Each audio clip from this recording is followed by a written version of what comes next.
Sometimes the unsolved cases we cover are notorious in the communities where they happened. The people associated with them become household names.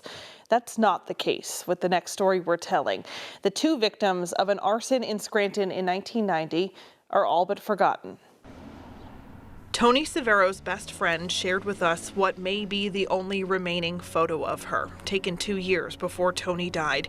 It's one of the last traces of her. The few people who remember her didn't want to talk to us on camera, but called Toni a good friend who lived a tough life, estranged from her family and on her own when that life came to an abrupt end.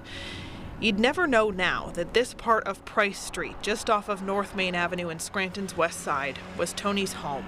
There were several row homes here in what's now a parking lot. Toni Savero and about 30 other people lived here, and all were forced out in the early morning hours of November 14th of 1990. Fire swept through the row homes. An arson investigator would later find that the fire was intentionally set. 2 people were seen near the origin of the fire, but they did nothing to alert the dozens of people inside.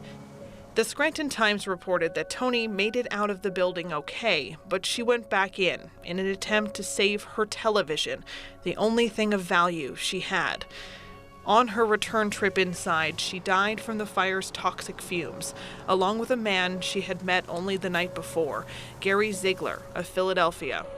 We know even less about Ziegler. Toni's friend heard his name for the first time on the news.